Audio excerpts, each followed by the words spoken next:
बोला बोला शंकर भगवान की।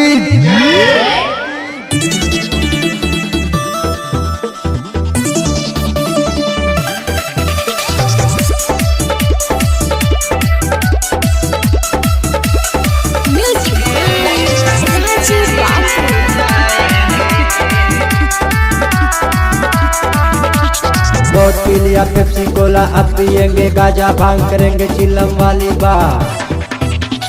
बहुत पी लिया पेप्सी कोला, अब पियेंगे गाजा भांग करेंगे चिलम वाली बात। कवरियात जमघर से लाएंगे, देवघर डीजे बजाएंगे। कवरियात जमघर से लाएंगे, देवघर डीजे बजाएंगे।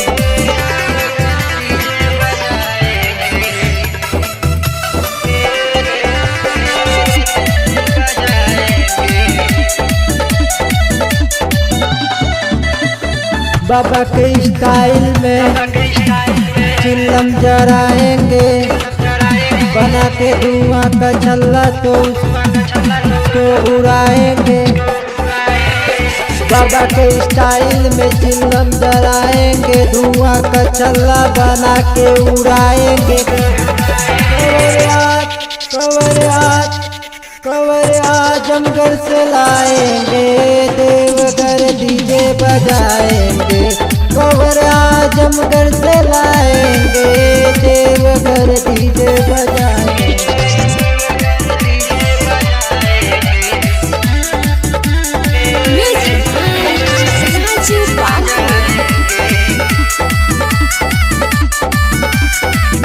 डमरू के सूल से कांवर सजाएंगे, बाबा तेरे चरणों में शीश झुकाएंगे। डमरू और त्रिशूल से कांवर सजाएंगे, बाबा तेरे चरणों में शीश झुकाएंगे। कवरियात जमघर से लाएंगे, देवघर डीजे बजाएंगे। कवरियात जमघर से लाएंगे, देवघर डीजे बजाएंगे।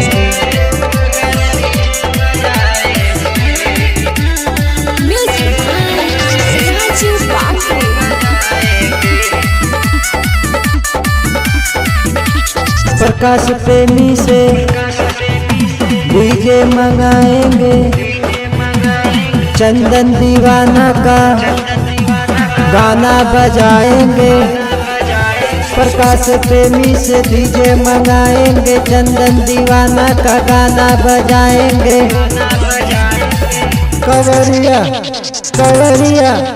कवरियात रईस लाएंगे, देवघर डीजे बजाएंगे।